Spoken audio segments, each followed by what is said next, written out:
Hello மக்களே.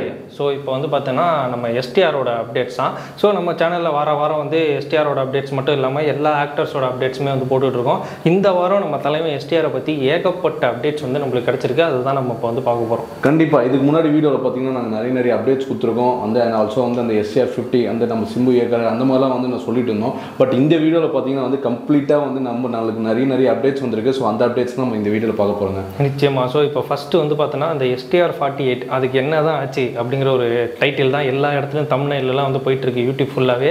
இப்போ நம்மளுக்கு ரீசன்ட் சோர்ஸ் என்ன கிடச்சிருக்கு அப்படின்னா அந்த படத்தை வந்து நம்ம தலைவர் வந்து ட்ராப் பண்ணிட்டாரு. பிகாஸ் அந்த படத்தோட சேலரியை தான் வந்து தக் லைஃப்க்கு வந்து காம்பன்சேட் பண்ணிட்டாங்க.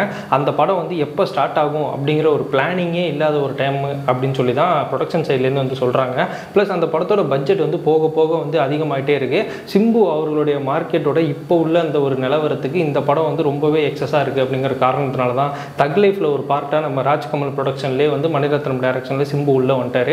அது மைட் பி எஸ்டிஆரோட 48 வந்து இருக்கிறதுக்கான வாய்ப்பு இருக்குது. கண்டிப்பாங்க. அந்த தேசிங்க பெரியசாமி தான் வந்து இந்த படத்தை வந்து ஏக்கராக இருந்தார். அண்ட் ஆல்சோ வந்து பார்த்தீங்கன்னா அவர் ஆல்ரெடி வந்து ஒரு சூப்பர் ஸ்டாருக்கு வந்து ஒரு கதை சொல்லி அதுக்கப்புறம் பார்த்தீங்கன்னா அது ஒரு ட்ராப் ஆச்சு. ஸோ அந்த கதையை அந்த ஸ்டோரியை தான் வந்து சிம்புக்கு வந்து யூஸ் பண்ணுறதா வந்து சொல்லிட்டு இருந்தாங்க. பட் அன்ஃபார்ச்சுனேட்லி வந்து பார்த்தீங்கன்னா வந்து அந்த ப்ரொடக்ஷன் சைடில் வந்து அது ஒரு மூவ் பண்ண முடியல. அதாவது இந்த ப்ரீ ப்ரொடக்ஷனில் வந்து அது வந்து ப்ரொசீட் பண்ண முடியல. ஏன்னு பார்த்தீங்கன்னா வந்து பட்ஜெட் வைஸும் வந்து ரொம்ப அதிகமாகுது. அண்ட் ஆல்சோ வந்து பார்த்தீங்கன்னா இந்த ராஜ்கமலுக்கு வந்து அந்த சினாப்சஸும் அதுக்கடுத்தது வந்து ஒரு அனிமேஷன் மூவியாக கேட்டாங்க. அதுவுமே வந்து அந்த வரவே இல்லை. ஸோ அதனால் வந்து இந்த படத்தை ட்ராப் பண்ணிட்டாங்க. நிச்சயமாக. ஸோ இன்னொரு மெயினான காரணம் என்ன அப்படின்னா இந்த படத்திற்காக தேசிங்க பெரியசாமி கிட்டத்தட்ட ஒரு 3.5 வருஷம் 4 வருஷமாக ஆஃப்டர் கண்ணும் கொள்ளையெடுத்தால் இந்த ப்ராஜெக்டாக மட்டும்தான் அவர் வந்து அலைஞ்சிக்கிட்டே இருந்தார். இவ்வளோ நாள் வந்து அவர் அந்த ப்ராஜெக்டில் உட்காந்து இப்போ அந்த ப்ராஜெக்ட் ட்ராப்ட் அப்படிங்கிறதே வந்து அவருக்கே ஒரு மிகப்பெரிய ஒரு ஷாக்காக தான் வந்து இருக்கும்.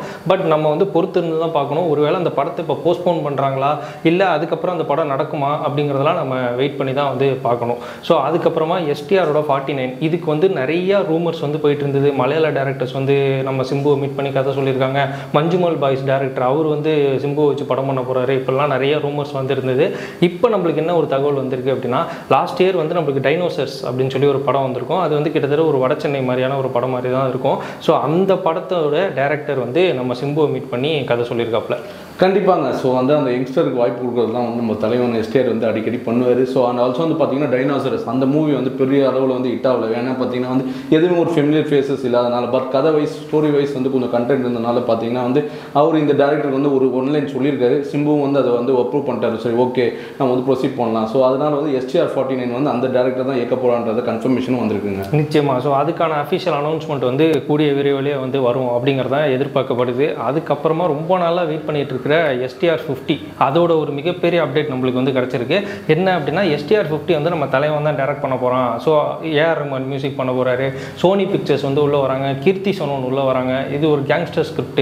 இந்த மாதிரி ஏகப்பட்ட ரூமர்ஸ் வந்து அந்த ஸ்கிரிப்டை சுற்றி வந்து போயிட்டே இருந்தது.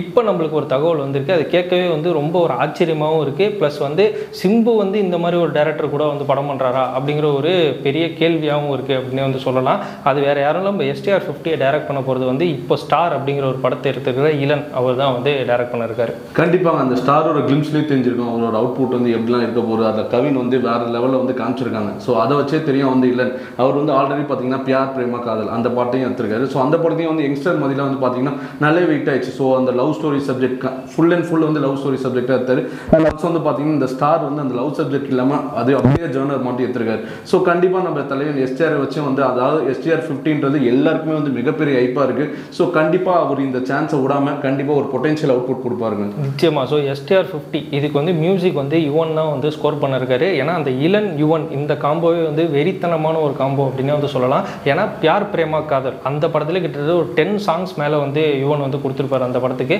இப்போ ஸ்டார்லேயுமே வந்து 6 சாங்ஸ் வந்து இருக்குது. ஸோ பாட்டுக்கு பஞ்சம் இல்லாத இந்த சிம்பு யுவன் இளன் இந்த காம்போ வந்து வெறித்தனமாக இருக்கும் அப்படிங்கிறது தான். இதை தவிர ப்ளஸ் உங்களுக்கு எஸ்டிஆர் 50 வேறு ஏதாவது டைரக்ட் பண்ணணும் அப்படின்னு நினச்சிங்கன்னா கீழே கமெண்ட் பாக்ஸில் கமெண்ட் பண்ணுங்கள். இன்னொரு குட்டியான ஒரு அப்டேட் என்ன இருக்குது அப்படின்னா நம்ம சிம்பு நெல்சன் இவங்க 2 பேர் ஜாயின் பண்ணுறதுக்கான வாய்ப்பு அதிகமாக இருக்குது அப்படின்னு வந்து சொல்லலாம். கண்டிப்பாக அந்த வேட்டை மன்னன் பார்த்தீங்கன்னா வந்து ரொம்ப நாள் முன்னாடி வந்து பேசப்பட்டது. ஆல்சோ வந்து ஒரு சின்ன கிளிம்ஸ்லாம் வந்து பார்த்தீங்கன்னா அது நல்ல ஒரு கேங்ஸ்டர் மூவி மாதிரி வந்து பேசப்பட்டுச்சு. அண்ட் ஆல்சோ வந்து பார்த்தீங்கன்னா அந்த பீஸ் படம் வரும்போது வந்து அந்த வேட்டை மன்னனை தான் வந்து எடுத்துட்டாங்க அந்த மாதிரிலாம் வந்து சொல்லிட்டு இருந்தாங்க.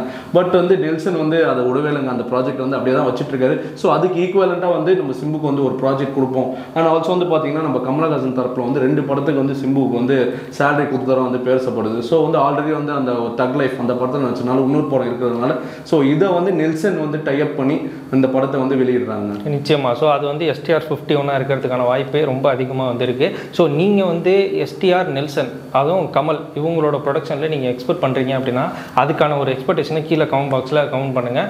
இந்த வாரம் வந்து நம்ம தலைவனோட அப்டேட்ஸ் வந்து இவ்வளோ தான் வந்து இருக்குது. இதை தவிர உங்களுக்கு வேறு ஏதாவது அப்டேட்ஸ் வேணும் அப்படின்னா கீழே கமெண்ட் பாக்ஸில் கமெண்ட் பண்ணுங்கள். இந்த வீடியோ உங்களுக்கு பிடிச்சிருந்து அப்படின்னா சேனல் லைக் பண்ணுங்கள், ஷேர் பண்ணுங்கள், சப்ஸ்கிரைப் பண்ணுங்கள், மறக்காமல் அந்த பெல் ஐக்கானை ப்ரெஸ் பண்ணுங்கள். தேங்க்யூ, பாய்.